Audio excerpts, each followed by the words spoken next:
forget. Some things mustn't be forgotten. The shadow hunting me. I must hurry. My name is Daniel. I live in London at Mayfair. What have I done? This is crazy. Don't forget. Don't forget. I must stop him. Focus. My name is... I am Daniel.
19th of August, 1839. I wish I could ask how much you remember.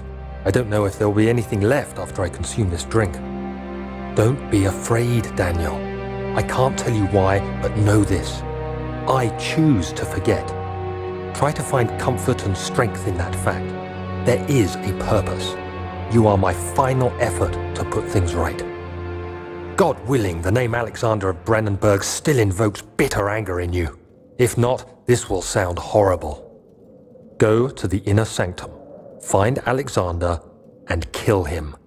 His body is old and weak, and yours, young and strong. He will be no match for you. One last thing.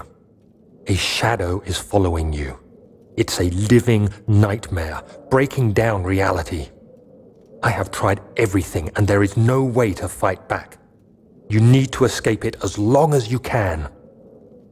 Redeem us both, Daniel. Descend into the darkness where Alexander waits and murder him. Your former self, Daniel.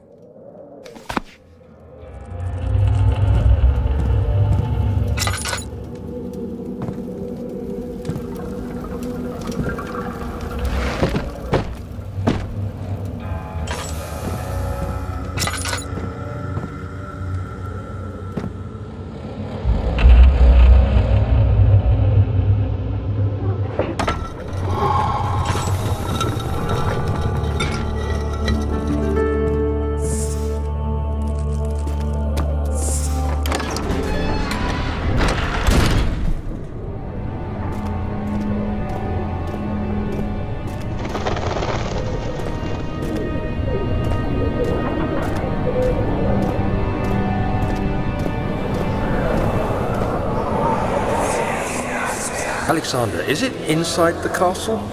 In a manner of speaking. Come, bring the lamp. You've been to the refinery, have you not? I don't believe I have. Is it connected to the... what did you call it? The inner sanctum.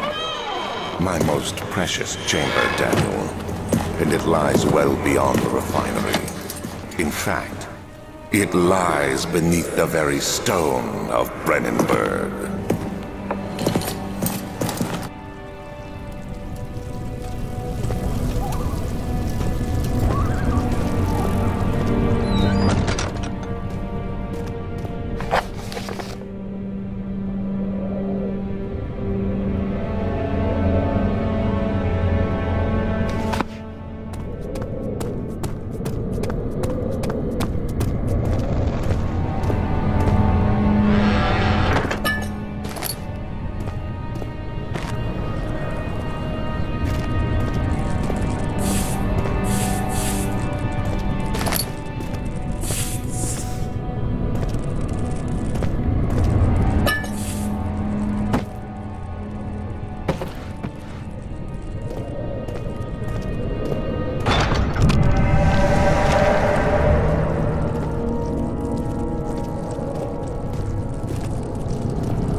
There should be more coop rats.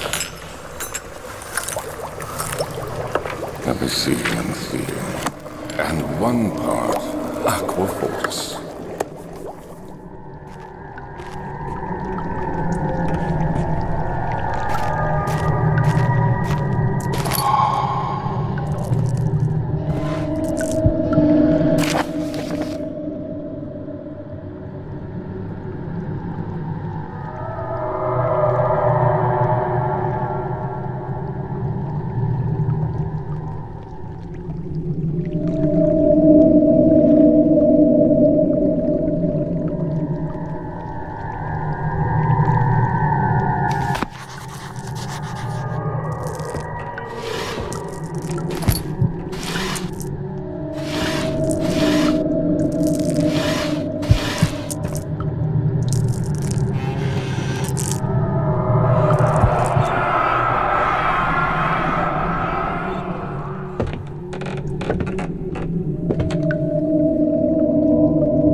May 1839. The unflinching African sun has continued to plague our expedition, making it impossible to dig until dusk.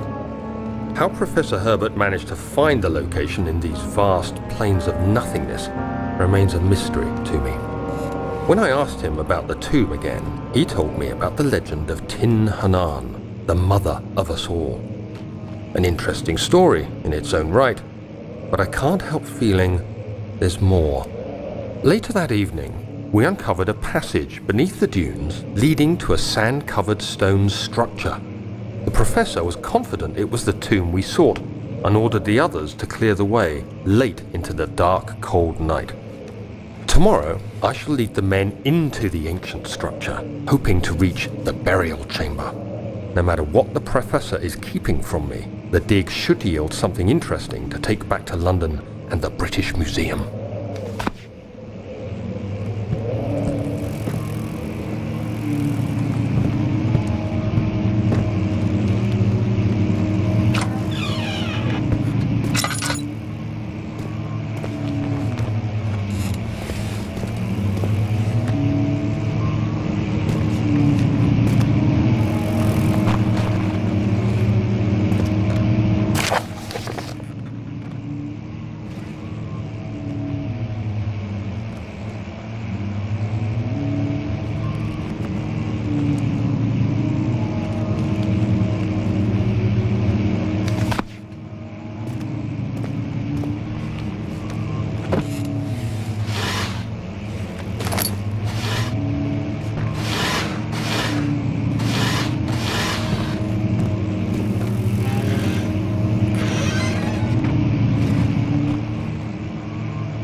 May 1839. My hands tremble as I write. I feel a need to document my tribulation, for I fear that my memory will fail me if I linger. Today, I took some men and ventured into the dark, ancient passage we uncovered. Our torches burned faintly in the murky air as we slowly made our way underground. The men were superstitious and fearful. They argued loudly, and I felt their strange language getting to me. I mustered my strength and yelled at them to continue down the slopes and broken steps. The crudely carved passage confused me. It looked much older than the 4th century structure we had expected. The twisting path emerged into a great antechamber. The walls were lined with statues unlike any I'd ever seen. Despite their unearthly quality, I felt a strange familiarity toward them, which haunts me still. At the far end of the chamber, a great slab of stone sealed off whatever lay ahead. I gave the order to raise it, and as I pushed through the narrow space, the heavy stone suddenly dropped, sealing me inside. I was trapped.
furniture of the castle is old and hasn't been tended to for centuries.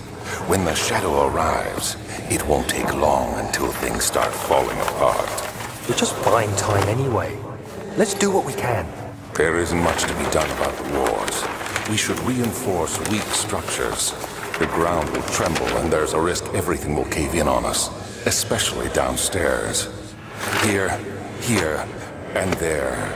Let's get the servants working on it.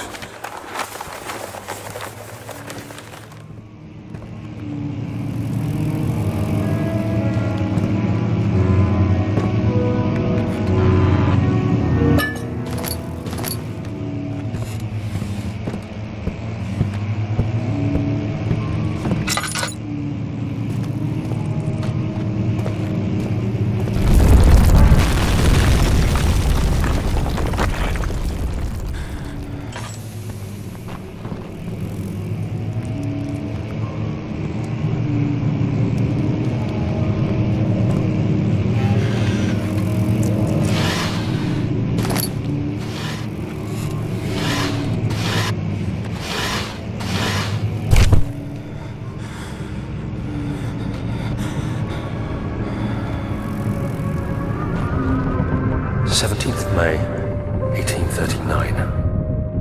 After pounding the unforgiving stone wall for what seemed like an eternity, I realized it was hopeless. I was trapped. I fell to the ground, gasping for air, trying to focus. That's when I saw a faint blue shimmer. My weakened body was heavy to carry, but I managed to push myself toward the enchanting light. It was waiting for me. Enclosed in dark nothingness, I felt myself drawn to the mystic light.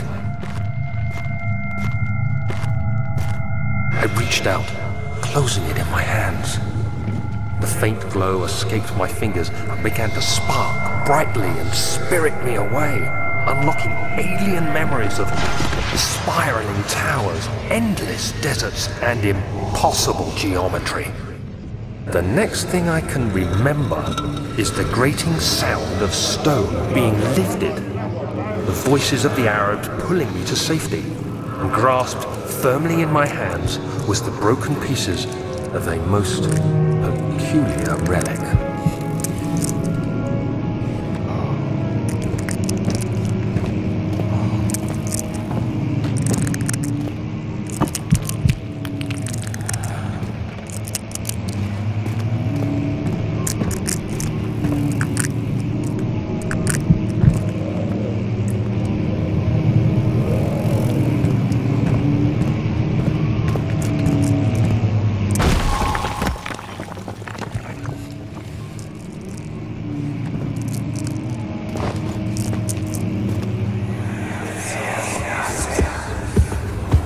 You have to be swift when you activate the first one. You hear that? If it stops, you'll have to start over. Isn't all this a bit excessive? You can never be too careful, Daniel.